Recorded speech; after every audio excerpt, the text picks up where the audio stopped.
반갑습니다. 귀한 예배에 오신 여러분들 주님의 이름으로 축복하고 환영합니다. 하나님께서 여러분들에게 귀한 복으로 풍성하게 하여 주시기를 소망합니다. 말이라고 하는 것은 그냥 입만 벌리면 할 수 있습니다. 가장 쉬운 행동 가운데 하나가 말입니다. 그러나 가장 강력한 힘을 가진 것이 또 말이기도 합니다. 말 한마디로 사람을 죽이기도 하고 말 한마디로 사람을 살리기도 합니다. 우리 속담에 말 한마디로 천냥빚을 갚는다. 천냥빚이 얼마나 큰 액수입니까? 그런데 말 한마디로 그것을 갚을 수 있다고 하는 것을 이야기하면 그만큼 말이 가지고 있는 힘이 크다는 것을 우리에게 가르쳐 줍니다. 우리는 매일같이 말을 하며 살아갑니다. 일반적으로 하루에 2만에서 3만 마디의 말을 한다고 합니다. 말을 잘 안 하는 사람도 10,000마디 이상을 할 것이고 말을 많이 하는 사람은 40,000마디 이상을 할 수 있겠죠. 그런데 우리 입에서 흘러나오는 수만 마디의 말이 사람들에게 어떤 영향을 끼치고 있습니까? 내 말을 듣는 사람이 그 말을 듣고 기쁘고 긍정적인 효과를 누리고 있는지 아니면 부정적인 효과가 끼쳐지고 있는지를 살펴보는 것이 중요합니다. 이 말이라고 하는 것은 단순한 의사소통이 아닙니다. 우리의 감정과 우리의 생각과 우리의 믿음을 드러내는 것이 말입니다. 그래서 내 삶에 영향을 끼칠 뿐만 아니라 우리가 만나는 사람들에게 또는 우리 교회 공동체 또 우리가 속해 있는 공동체에 큰 영향을 끼치는 것이 말이 됩니다. 그 하나님께서 이스라엘 백성들을 애굽의 노예로 살았을 때 모세를 보내셔서 그들을 구원하시고 가나안 땅으로 인도하기를 원하셨습니다. 이 모세가 이 백성들의 요구에 따라서 우리가 들어갈 가나안 땅이 도대체 어떤 땅인지 정탐해보자. 그래서 각 지파에서 한 명씩 12명을 뽑았습니다. 그 각 지파에서 뽑힌 정탐꾼들은 그 각 지파에서 최고로 엘리트들입니다. 그들은 똑똑했고 나름대로 지도력도 있었고 여러모로 인정받는 사람들이 뽑혔습니다. 그들이 40일 동안 가나안 땅을 정탐합니다. 그리고 돌아올 때에 그 가나안 땅의 좋은 것들을 가지고 오면서 보고를 하게 되는데 10명의 정탐꾼은 가나안 땅은 좋지만 우리는 그 땅에 들어갈 수 없습니다. 우리는 그들이 보기에는 메뚜기에 지나지 않는다라고 부정적으로 보고합니다. 사람들은 그 이야기를 듣고 낙담하였고 사람들은 하나님을 불신하게 되었고 그들은 가나안 땅에 들어가는 것은 우리에게 도무지 이루어질 수 없는 일이라고 생각하게 되었습니다. 결국 이스라엘 백성들은 광야에서 40년을 방황하다가 죽게 됩니다. 20세 이상은 가나안 땅에 들어간 사람이 없었습니다. 그런데 그 12명 가운데 두 사람 여호수아와 갈렙은 그 똑같은 것을 보고 왔지만 긍정적인 말로 믿음의 말로 보고를 합니다. 우리는 연약하다, 우리는 부족하다, 저들과 비교하면 우리는 초라하기 짝이 없지만 우리에게는 하나님이 계신다. 그리고 그 땅은 하나님이 약속하신 땅이기 때문에 우리가 반드시 얻을 수 있다라고 믿음의 말, 긍정의 말을 하게 됩니다. 결국 여호수아와 갈렙은 80세의 나이에 가나안 땅에 들어가서 약속의 땅을 누리며 살아가게 됩니다. 여러분, 부정적인 말, 불신의 말은 하나님의 축복을 가로막게 됩니다. 불신의 말을 하면 결코 하나님의 복을 누릴 수가 없습니다. 그러나 믿음의 말을 하고 긍정의 말을 하게 되어지면 하나님의 복을 누리는 은혜가 있게 됩니다. 내가 복받을 사람인가 아닌가는 우리가 뭘로 알 수 있어요? 내가 하는 말을 보면 알 수 있어요. 내가 하는 그 말을 들어보면 하나님이 복을 주시겠구나, 하나님이 복을 안 주시겠구나 하는 것을 알 수가 있다라는 것입니다. 우리가 긍정의 말, 믿음의 말을 통해서 하나님이 복 주실 수밖에 없는 그런 귀한 믿음의 사람이 되시기를 주의 이름으로 축원합니다. 성경은 말에 대해서 사실 많이 이야기하고 있습니다. 혹 여러분들이 찾아보신다면 성경이 말에 대해서 가르치는 교훈을 보면 어마어마한 이야기를 하고 있습니다. 잠언에도 말에 대한 이야기를 많이 하고 있고 곳곳마다 말에 대한 교훈을 우리에게 가르쳐 줍니다. 그런데 성경이 얘기하는 것은 좀 전에 말씀드렸던 것처럼 말이 중요하다. 우리 인생에 말이 차지하는 그 비중이 어마어마하다고 하는 것을 우리에게 가르쳐주고 있는데 그 가운데 세 가지만 간단하게 얘기하면 말은 우리의 마음의 상태를 보여준다라는 것입니다. 마태복음 12장 34절입니다. 한번 성경 구절을 띄워줄까요? 제가 얘기하면 띄워주면 좋겠어요. 자, 한번 같이 읽어봅니다. 독사의 자식들아, 너희는 악하니 이렇게 선한 말을 할 수 있느냐? 이는 마음에 가득한 것을 입으로 말함이니라. 이 말씀은 예수님께서 바리새인과 서기관들을 책망하실 때 하신 말씀이에요. 그들의 말을 들으시고 주님께서 그들의 말에 대해서 얘기하는 것입니다. 너희가 악하니 어떻게 선한 말을 할 수 있느냐? 선한 사람이 선한 말을 할 수 있고 악한 사람이 악한 말을 하게 된다는 겁니다. 그 이유가 뭐냐? 마음에 가득한 것을 입으로 말함이라.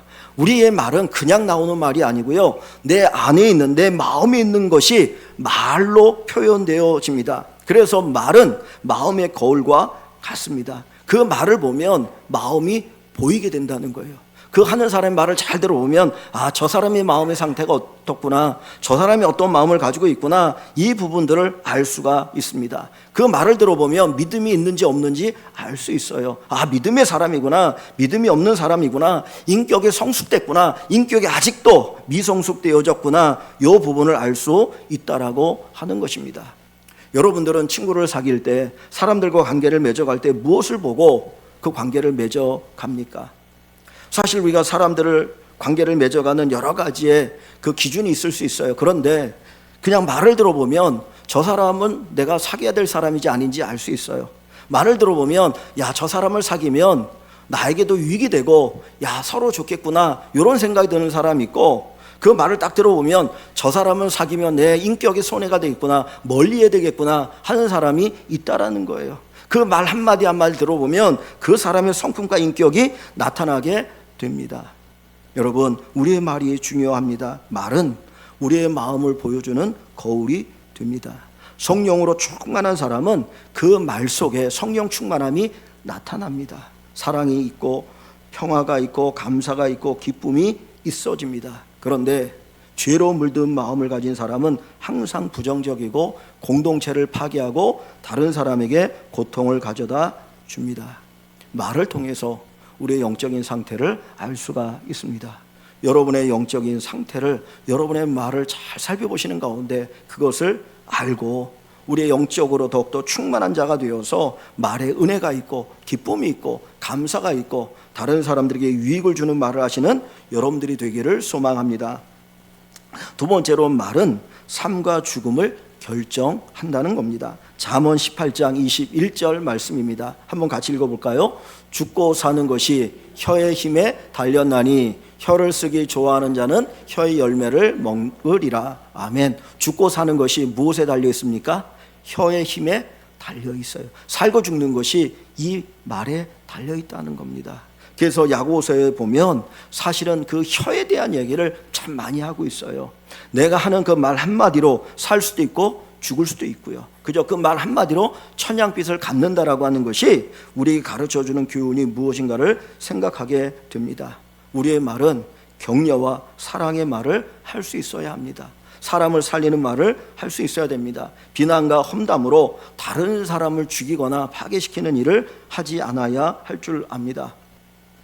요즘은 SNS가 많이 이게 발달이 되어서 얼마든지 내가 하고 싶은 얘기를 다 할 수 있잖아요. 전화고 문자로. 그런데 그 문자를 가만히 보면 파괴적인 말이 얼마나 많은지 모릅니다. 거기에 달려있는 댓글이 눈에 보이지 않으니까, 내가 직접 보이지 않으니까 거기다가 사람을 죽이는 말을 너무 많이 한다는 거예요.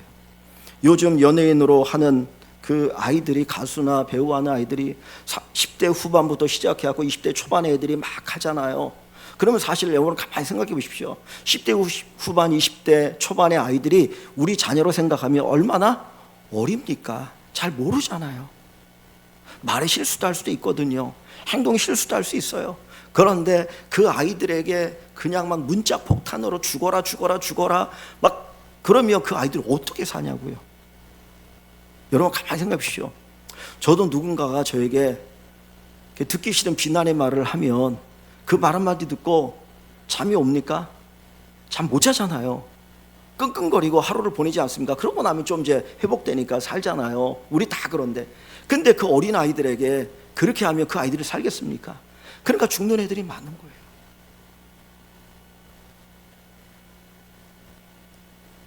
말은 사람을 살리기도 하고 죽이기도 합니다.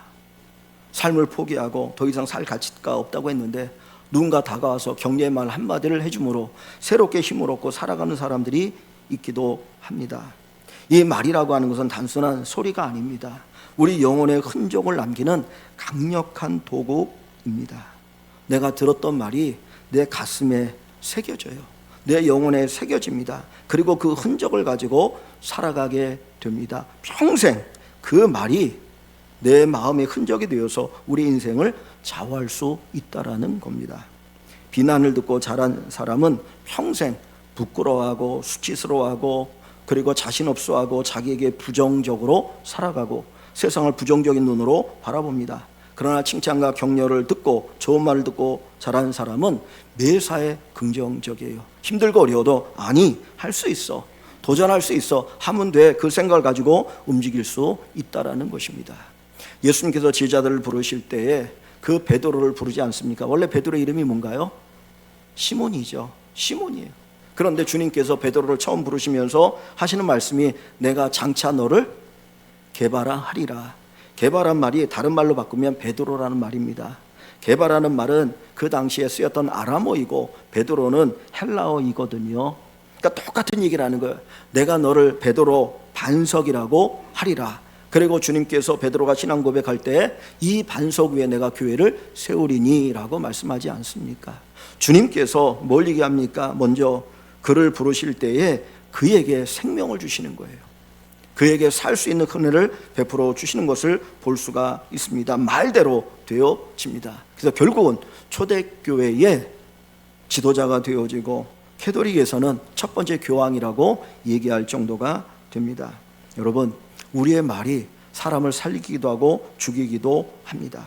여러분, 다른 사람과 관계를 맺으면서 상처를 받아본 적이 있습니까? 뭐가 상처가 되던가요? 많은 행동들이 오가지만 그 행동들은 기억도 잘 안 되고 그리고 그것이 상처가 되는 경우는 적은 것 같아요. 뭐가 진짜 상처가 되느냐? 그 말 한마디가 내 마음에 꽉 꽂혀서 평생 상처가 될 때가 있습니다. 그의 흔적이 됩니다. 그건 뭘 의미하느냐? 그 말에는 영적인 힘이 있다는 거예요. 그 말에는 그냥 말이 아니고 우리가 상상할 수 없는 어마어마한 힘이 있기 때문에 그 부정적인 말, 비난하는 말, 다른 사람의 고통을 주는 그 말은 평생 그 마음의 비수가 되어서 남아서 고통스럽게 하고 괴롭게 한다라는 것입니다. 그런 면에서 말이라고 하는 것은 살릴 수도 있고 죽일 수도 있다. 우리가 말을 할 때 듣는 사람을 위해서 좋은 말을 해야 될 뿐만 아니라 말하는 나 자신을 위해서도 좋은 말을 해야 합니다. 사실 내가 말을 할 때 내 말을 제일 많이 듣는 사람이 누구입니까? 나 자신이에요. 나 자신입니다. 내가 긍정적인 말을 하면 내 스스로가 나에게 계속해서 긍정적인 이야기를 하는 것이기 때문에 긍정적인 삶을 살아갈 수 있어요. 그런데 부정적인 말을 하게 되어지면 다른 사람이 듣기보다는 그 사람은 거부할 수 있어요. 아, 나 저 말 안 들어. 저 쓸데없는 소리하고 앉아있다고. 저 상정할 수 없는 사람이 말하고 있네. 저 개소리야. 그리고 안 들을 수 있어요. 그러나 말하는 사람은 듣는 거예요. 나는 듣는 거거든요. 그러면 그것이 그 쓰레기가 다 나에게 오니까 내가 쓰레기통이 되어지는 겁니다. 그런 인격을 살아가게 될 수밖에 없다라는 거예요. 여러분, 하나님이 세상을 창조하실 때 말씀으로 창조하셨다는 것은 깊은 의미가 있습니다.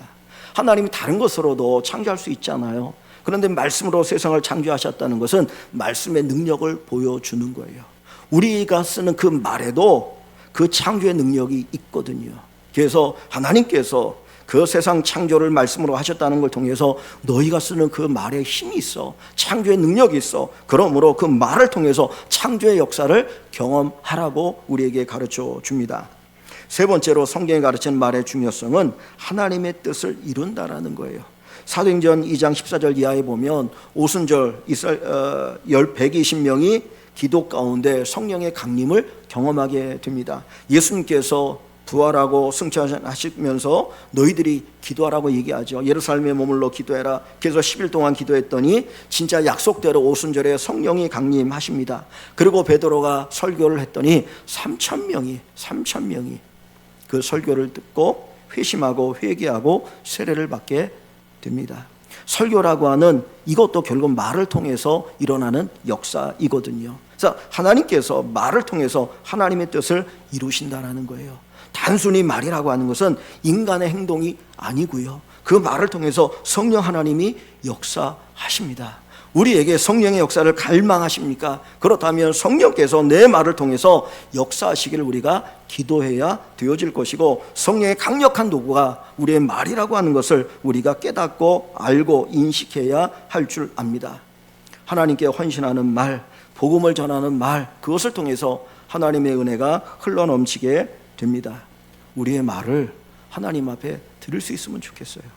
우리가 예배를 드린다고 할 때 우리가 헌금을, 물질을 드린 것뿐만 아니라 하나님, 저의 말을 주님 앞에 드립니다. 제 말을 받아주시옵소서. 이 말이 주님 앞에 귀한 제물이 되기를 원합니다. 그 마음과 고백을 가지고 우리가 말 한마디 한마디를 한다면 그 말 속에 역사하시는 하나님의 은혜가 크고 클 줄 믿습니다. 오늘 우리가 읽은 본문 29절은 우리가 어떻게 말을 해야 할 거냐 하는 것을 우리에게 가르쳐 줍니다. 그처럼 말이 가지고 있는 그 힘이 크고 그 귀한데 우리가 어떻게 말을 해야 될 거냐 하는 것을 가르쳐 주는 것이 29절입니다. 자, 29절 말씀을 다시 한번 우리 같이 읽어봅니다. 29절을 읽어봅니다. 무릇 더러운 말은 너희 입 밖에도 내지 말고 오직 덕을 세우는데 소용되는 대로 선한 말을 하여 듣는 자들에게 은혜를 끼치게 하라.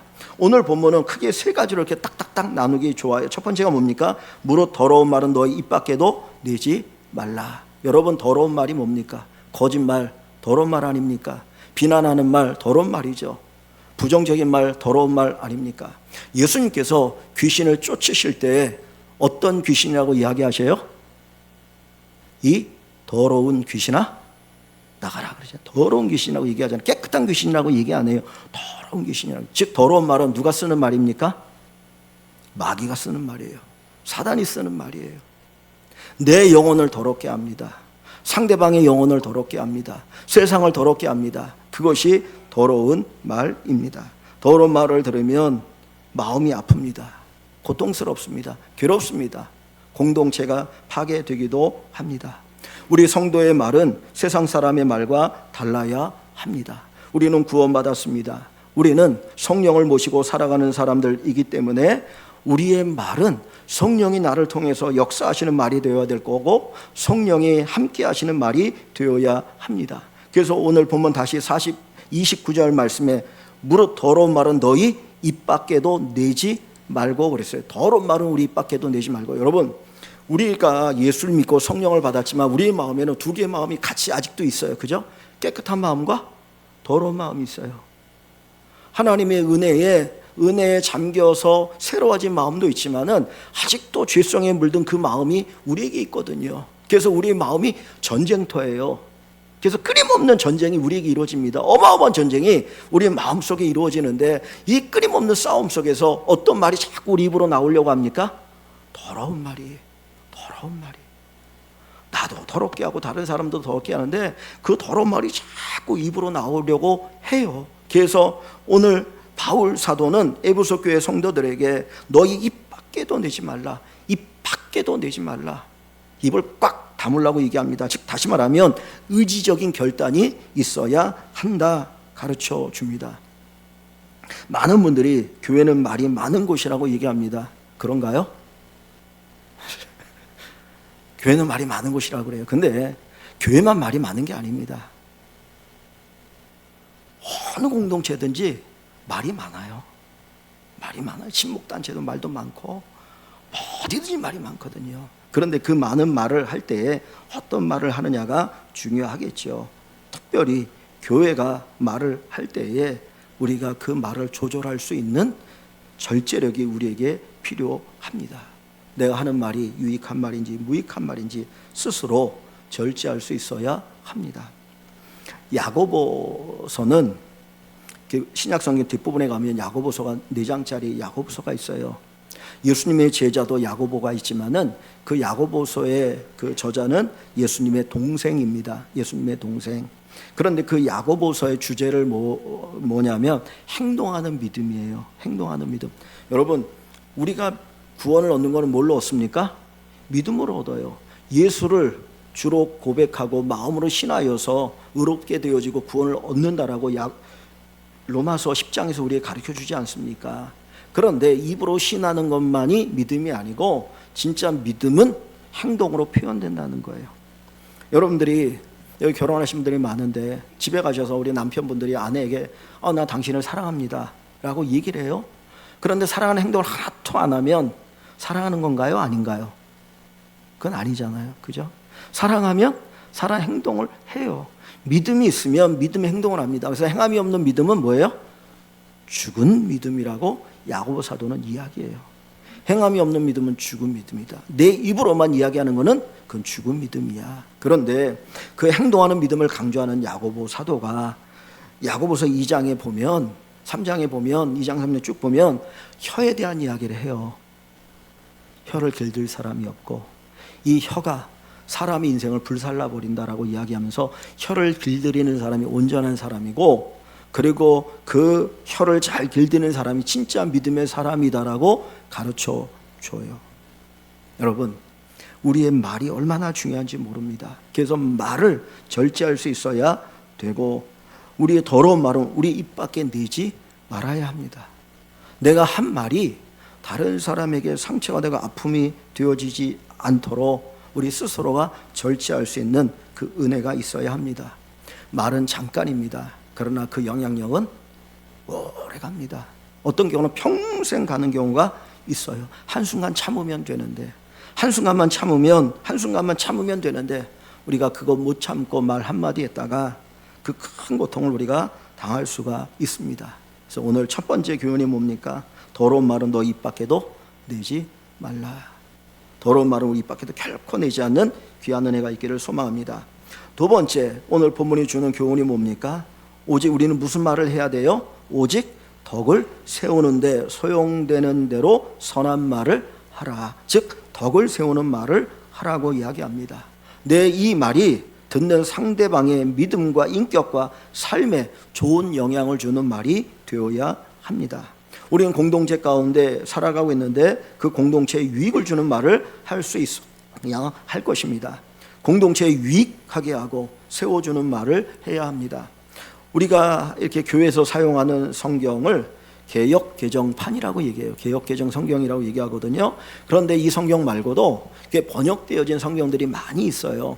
그 우리 기독교하고 캐톨릭하고 함께 번역한 성경이 있는데 그것을 공동 번역이라고 얘기합니다. 공동으로 같이 번역한 성경이다. 그래서 공동 번역 성경이라고 하는데 거기 보면 지금 우리가 보는 오직 덕을 세우는데 소용되는 대로 요 표현을 어떻게 번역했냐면 기회가 있는 대로 남에게 이로운 말을 하여. 여기 보면 뭐가 더 표현되냐면 기회가 있는 대로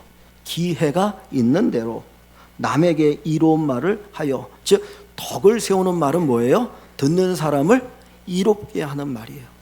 내가 말하여서 그 듣는 사람에게 이로움을 준다면 그것은 덕이 있는 말이 됩니다. 근데 이런 말을 어떻게 알아요? 기회가 될 때마다. 다음 주에 우리 임직식을 갖습니다. 우리 집사님들, 권사님들 임직식을 하게 됐는데 제가 어렸을 때나 그리고 부교육자 생활할 때에 권사님들을 보면 참 은혜가 되는 말을 많이 하셔요. 덕이 되는 말을 참 많이 하셨어요. 힘이 되는 말을 참 많이 하셨어요. 그 연세가 있으신 분들이 그냥 젊은 사람들을 향해서 교회 성도를 향해서 토닥토닥거리면서 그 한마디 한마디 해줄 때마다 그게 얼마나 큰 힘이 되는지 모릅니다. 제가 아직도 너무너무 기억에 남는 것은 제가 부목사를 하고 저희 교회에 이제 올 때에 저를 사랑해 주셨던 권사님이 한 분 계셨는데 이 권사님 정말 교회를 열심히 봉사하셔요. 우리 교회 권사님들 많이 봉사해 주고 식당에서 많이 봉사하시는데 그 권사님이 교회 식당에서 이렇게 팀장으로 하셨던 분이에요. 그러면 밥을 이렇게 퍼주시는데 이 권사님이 어느 정도 열심히냐, 이 혈압이 있고 안압이 있어가지고 이 눈이 이 핏줄이 터져가지고 이게 그런데도 밥 퍼주시고 그리고 아유 권사님 감사합니다 그러면 또 이렇게 얘기 많이 해주시고. 근데 제가 우리 교회 올 때 권사님 참 많이 아쉬워하시면서 목사님 그 교회 가면 이렇게 될 거예요. 격려의 말씀을 또 해주셔요. 신방을 가면 목사가 신방을 가면 성도들을 위로하고 말씀을 듣고 함께 기도하게 갑니다. 그런데 권사님들이 또 거기에서 말씀을 나누다 보면 위로의 말씀을 해주셔요. 얼마나 그게 큰 힘인지 몰라요. 권사라는 그 직분이 뭡니까? 권하는 거 아닙니까? 그죠? 어려운 성도를 돌아보고 권하고. 근데 사실 우리가 뭘로 권하겠습니까? 우리가 물질로, 이제 나이가 먹으면 돈도 못 버는데 뭘 하겠습니까? 말 한마디가 얼마나 귀한지 몰라요. 그 말 한마디가, 덕을 세우는 그 말이 얼마나 귀하고 소중한지 모릅니다. 이제 우리 교회에 더 많은 권사님들이 세워지고 더 많은 집사님들이 세워지실 텐데, 다른 건 몰라도 다른 것도 중요한데 이 말을 통해서 덕을 세우고 사람을 살리는 그런 말을 많이 할 수 있기를 소망합니다. 그래서 우리 교회가 그 말을 딱 들어보면, 야, 이 교회 괜찮은 교회네, 좋은 교회네, 여기서 같이 믿음 생활해야지, 그런 느낌이 드는 그런 덕을 세우는 말로 충만한 귀한 교회가 되기를 주의 이름으로 축원합니다. 여기 뒤에 보면 덕을 세우기 위해서 어떤 말을 하라고 이야기합니까? 다시 9절 한번 보세요. 무릇 더러운 말은 너 입 밖에도 내지 말고 오직 덕을 세우는데 소용되는 대로, 쓰이는 대로 무슨 말을 하라고요? 선한 말을 하라. 그러니까 덕을 세우는 말은 무슨 말이에요? 선한 말이에요. 선한 말이 덕을 세웁니다. 이 선한 말이라고 하는 것은 단순히 듣는 사람을 기분 좋게 하는 말이 아니에요. 그러다 보면 아부할 수 있거든요. 그 말을 하라는 게 아닙니다. 또 어떤 사람은 이 선한 말을 오해해가지고는 그 사람을 내가 고쳐야, 잘못된 건 내가 딱딱 얘기해야 돼, 그러면서 그 사람의 속을 후벼 파는 경우가 있어요. 이것도 잘못되어진 거예요. 그거는 말을 할 줄은 모르기 때문에 또 그런 경우가 되어질 수 있습니다. 성경에서 말하는 선한 말은 하나님의 진리를 담은 말이에요. 내가 하는 말이 하나님의 진리에 합당해야 되는 거예요. 다른 사람을 위로한다고 해서 성경과 배치되는, 성경에 하지도 않는 그런 말을 하면 안 된다는 거예요. 그러니까 성경 말씀이 기준이 되어서 그 기준에 맞는 말을 통해서 상대방에게 유익한 말을 할 때 그 말이 선한 말이 되어집니다. 그러니까 우리의 모든 것의 기준은 뭐예요? 성경이에요. 그래서 성경은 우리의 믿음의 내용뿐만 아니라 삶의 내용의 기준이 되어짐을 우리가 고백할 수 있기를 원합니다. 내가 하는 그 말 한마디가 선한 말인지 악한 말인지, 그 말을 통해서 덕을 세우는지 안 세우는지 살펴볼 수 있기를 소망합니다. 세 번째로 이 29절에서 우리가 가르치는 세 번째 교훈이 뭡니까? 결과적으로 우리가 더러운 말은 입 밖에 내지 말고 덕을 세우는 선한 말을 하여서 어떤 결과를 우리가 얻어야 되는 거예요? 듣는 자들에게 뭐예요? 은혜를 끼치게 하라. 듣는 사람들이 은혜를 받아야 돼요. 설교만 은혜를 받는 게 아닙니다. 설교만 여러분들이 은혜를 받는 게 아니고요, 우리 성도들이 함께 나누는 말 속에서 은혜를 받는 거예요. 저는 참 감사한 게 제 주변에 항상 목사님들하고 같이 어울리지 않습니까? 선배님도 있고 후배 목사님들도 있고, 그런데 다들 저보다 성품도 뛰어나고 모든 면에 다 훌륭해요. 그래서 만날 때마다 만나는 게 좋아요. 이유는 단 한 가지, 제가 말하는 것보다 그분들 말을 들으면 들을 내용도 많고 위로도 되고 힘도 없고 은혜도 돼요. 그냥 그 말이 은혜로운 거예요. 그 말이 너무너무 좋은 거예요. 기운이 없을 때, 푹 처져 있을 때 그 해주는 말 한마디, 선배의 말 한마디가 얼마나 힘이 되는지 모릅니다. 설교만이 은혜가 되는 게 아니고요, 말 자체가, 그 한마디 한마디가 설교 이상으로 우리에게 은혜가 돼요. 그런데 은혜롭다는 말이 뭡니까? 하나님의 사랑을 느낄 때 은혜를 받았다 그러는 거예요. 그냥 무조건 은혜 받았습니다 아니라 하나님의 사랑을 느낄 때 은혜를 받았다는 거예요. 하나님 따스함을 느끼면 거기에 은혜를 받았다고 고백하는 거예요. 그래서 우리가 설교도 마찬가지고 사람의 말도 이렇게 들어보면 겉으로 하는 말과 그 이면의 말이 달라요.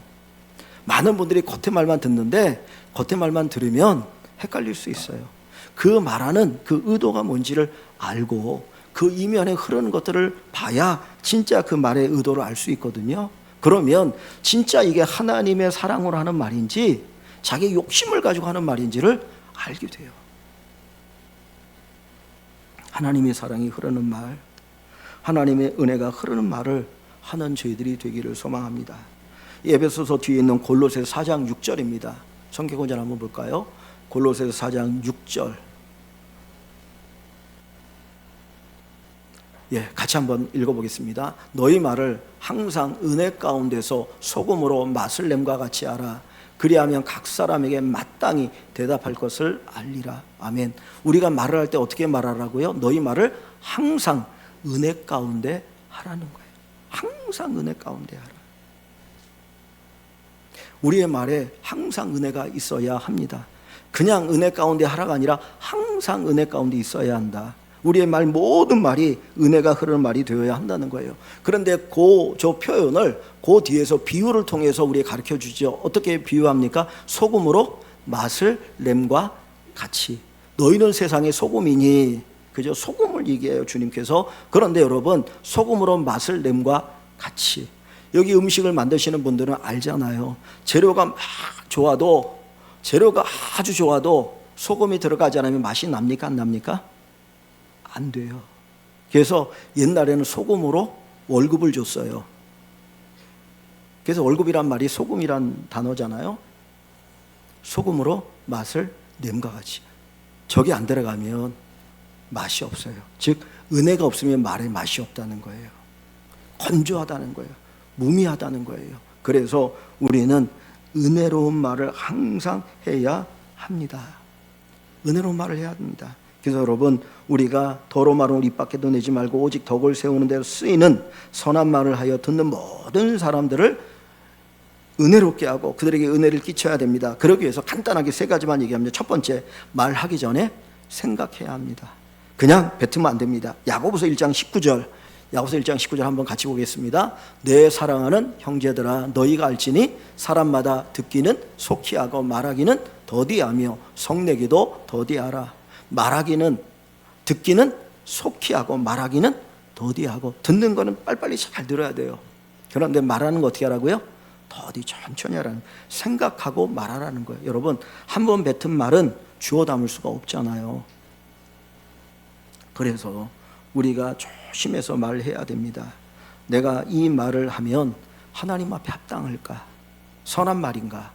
두 번째로, 이 말을 하면 듣는 사람에게 진짜 유익이 되는가? 요건 먼저 생각하고 말할 수 있길 원합니다. 그래서 말이 느린 사람이 실수가 적은 것 같아요. 그죠? 말이 느린 사람이 실수가 적어요. 그래서 어떤 분이 말을 조금 더듬는 사람이 진실하다, 믿을만하다, 또 그렇게 얘기한 사람도 있고, 또 의외로 말을 더듬는 사람이 세일을 잘한대요. 왜냐하면 말을 더듬으니까 듣는 사람이 저 사람은 진실할 거다, 저 사람은 속이지 않을 거다, 그래가지고 잘 사준다는 거예요. 근데 말을 너무 잘하면 처음에는 잘한다 생각하지만 나중에는 저거 속이는 거 아니야, 뭐 이렇게 된다는 거예요. 근데 그걸 떠나서 말을 잘하든 못하든 그거는 각자 다른 거니까, 중요한 거는 말을 하기 전에 조금 더 생각하자. 우리가 생각하고 말해도 실수하잖아요. 생각하지 않고 말하면 얼마나 많이 실수가 있겠습니까? 두 번째는 선한 말을 선택해야 합니다. 덕을 세우는 선한 말을 하여 그랬는데, 우리가 말을 할 때에 의도적으로 선택하는 것이 필요합니다. 불평 대신 감사를 선택하고, 비판 대신에 격려를 선택하고, 분노 대신에 이해를 선택하는 말을 해야 합니다. 그래서 우리가 말을 할 때에 잘 선택해서 말할 수 있어야 할 것입니다. 그 데살로니가전서 5장에 보면 항상 기뻐하라, 쉬지 말고 감사하라, 쉬지 말고 기도하라, 범사에 감사하라, 범사의 모든 일에 감사하잖아요. 사실 우리가 모든 일이라는 게 내게 그냥 딱 봤을 때 유익돼 보이는 일도 있고 그렇지 않은 일도 있거든요. 그런데 모든 일에 어떻게 감사할 수 있습니까? 조금만 더 생각해 보면 하나님의 주권을 믿고 하나님이 내게 이거 유익되게 하는 것을 우리가 믿으니까 감사하는 거거든요. 그래서 조금 더 생각하고 선택하고 말을 할 수 있어야 할 줄 압니다. 그래서 우리의 말은 훈련이 필요해요. 의도적으로 우리의 말을 자꾸 바꾸려고 합니다. 성공하는 사람의 말을 해야 합니다. 믿음의 사람의 말을 해야 합니다. 또 우리에게 불평이 나오려고 할 때에 어떻게 해야 돼요? 하나님 앞에 기도해야 합니다. 기도해야 합니다. 제가 2주 전에 저희 노회에 있는 교회에 그 임직식이 있어서 다녀왔습니다. 권면을 해달라고 해서 다녀왔는데 성도들에게 권면을 해달라는 거예요. 그래서 뭐 축하 겸 권면을 했는데 제가 2가지를 말씀을 나눴습니다. 첫 번째는 칭찬을 많이 해줘라. 이번에 임직 받는 분들이 칭찬을 많이 해줘라. 그래서 뭐 칭찬은 고래도 춤춘다고 하는데 칭찬을 많이 해줘라. 그런 얘기를 했습니다. 2번째는 잘못하면 어떻게 됩니까? 손을 봐야죠. 그랬더니 다들 깜짝 놀라가지고 아니 손을 본다는 말이 뭘까? 그래서 제가 옛날 얘기를 하나 했어요. 우리가 어렸을 때 여러분 집에 TV가 있잖아요. TV 보면 브라운관 TV 이렇게 큰 거 있잖아요. 상자 같은 거. 근데 가끔 TV가 안 나와요. 좀 시간이 흐르면. 그럼 여러분 어떻게 하셨어요? 딱 때리지 않아요. 손 맞잖아요. 딱 때리면 그러면 맞으면 나오든가 안 나오든가요? 나와요. 신기해. 또 안 나오면 또 한번 막 때리면 또 나와. 근데 여러 번 하다 보면 TV가 어떻게 됩니까? 망가져요. 때려가지고 되는 게 아니라 때리는 거는 잠깐이에요. 이게 효과가. 근데 사실 안 나오면 어떻게 해야 돼? 이거 가지고 어디로 가야 돼요? 전파사 가야 돼. 그때는 전파사라고 그랬어요. 그죠? 전파사 가서 이거 TV 안 나오니까 좀 봐주세요. 그러면 접촉 불량이고 뭐 그러니까 이렇게 쫙 하면 되는데 때리면 때려서 다른 게 망가지는 거예요. 우리가 비난한다, 잘못한다, 비난해갖고 되는 일이 아니에요. 되는 것 같은데 그 다음에는 귀에 들어오지도 않아요. 그리고 오히려 반발이 생겨요. 우리는 어떻게 됩니까? 내가 손 보려고 하면 안 되고 누가 손을 봐줘야 돼요? 전문가가 손 봐줘야 돼요. 전문가는 하나님이셔요. 하나님 손 봐주셔야 돼요. 우리 교회에 이제 임직하시는 분들도 있고 지금 임직자들도 있는데 목사가 손 봐갖고 됩니까? 안 되잖아요. 안 듣잖아요. 누가 손 봐주셔야 돼요?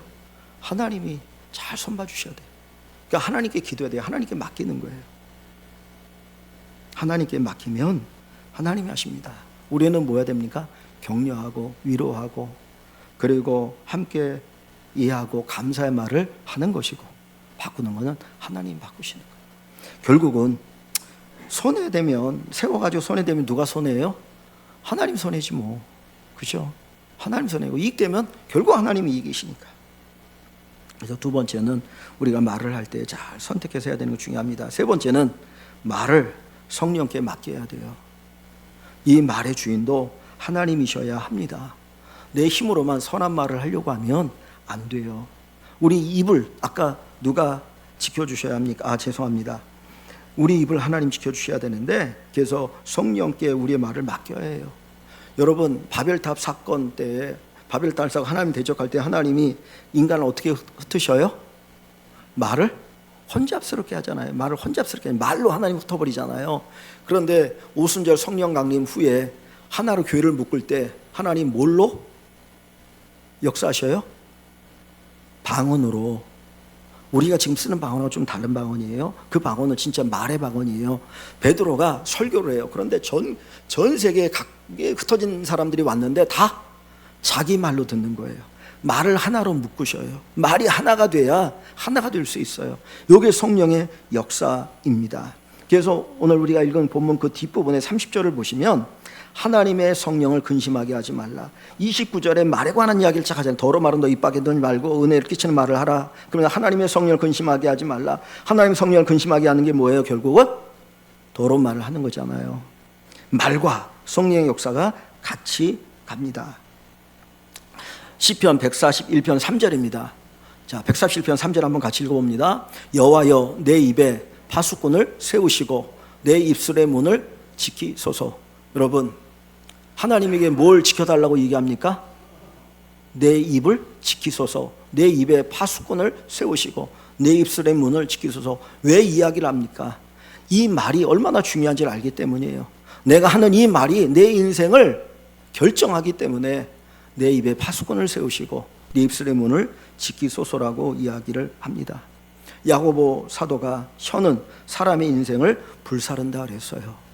우리가 큰 것을 이뤄놨는데 한순간에 우리 인생을 완전히 몰락하게 만들고 불태울 수 있는 것이 말입니다. 그래서 사실은 높은 자리에 올라가면 올라갈수록 말을 조심해야 돼요.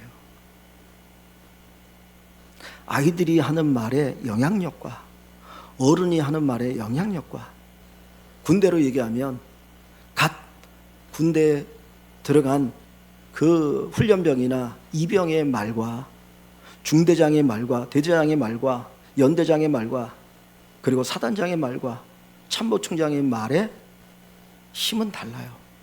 같은 말이어도. 그래서 말의 중요성을 알고 우리가 말을 조심해야 합니다. 하나님께서 성령을 통해서 우리가 쓰는 말을 지켜주시길 기도하기를 소망합니다.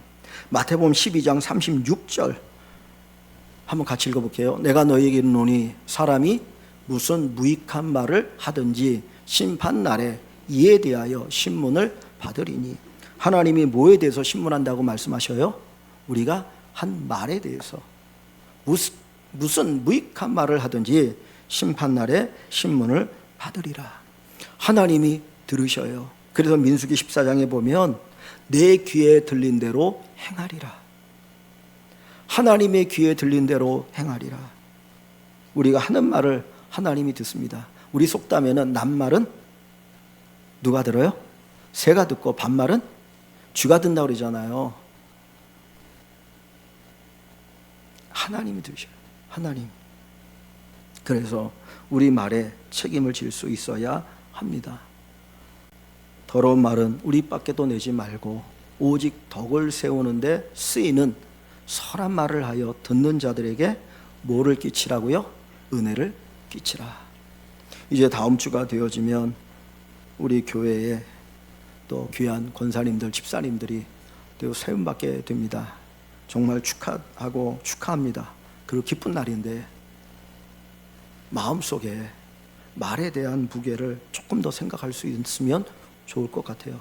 내가 이전에 했던 말과 내가 직분을 받고 또 이 직분을 받고 하는 그 말의 무게는 다르다 하는 생각을 가지고 좋은 말을 하여서 듣는 사람들에게 은혜를 끼치는 우리 온 교회 그리고 우리 모든 성도님들 그리고 특별히 임직받는 분들 되시기를 주의 이름으로 간절히 축원합니다.